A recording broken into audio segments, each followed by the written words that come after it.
और इसी बीच वज़ीर-ए-आला रेवंत रेड्डी ने पुरअज़्म अंदाज में ऐलान किया कि कांग्रेस पार्टी साल 2033 तक मुसलसल इक़्तिदार में रहेगी। उन्होंने कहा कि रियासत की बागडोर संभालने की जिम्मेदारी वो खुद लेंगे और मुस्तक़बिल में पार्टी को इक़्तिदार में लाने की जिम्मेदारी नौजवान कारकुनों की होगी।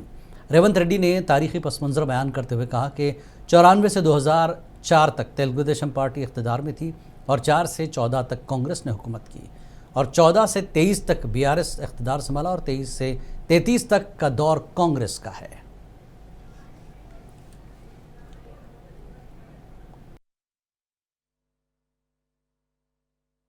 ఇవాళ ఈ వేదిక మీద నుంచి నేను ఒక్క మాట చెప్పదలుచుకున్న మిత్రులందరికీ 94 నుంచి 2004 వరకు 2 సార్లు తెలుగుదేశం పార్టీ ఆనాడు అధికారంలో ఉన్నది.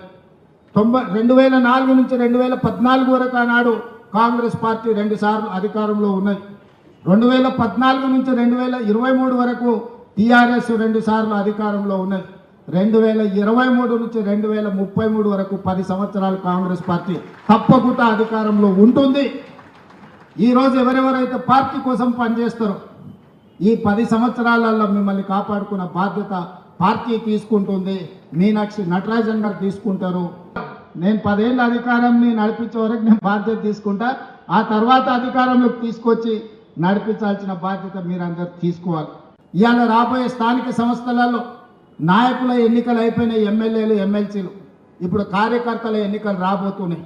కార్యకర్తల ఎన్నికల్లో ఎవరైతే కష్టపడతారో, కార్యకర్తలను కష్టపడి ఎవరైతే గెలిపించుకుంటారో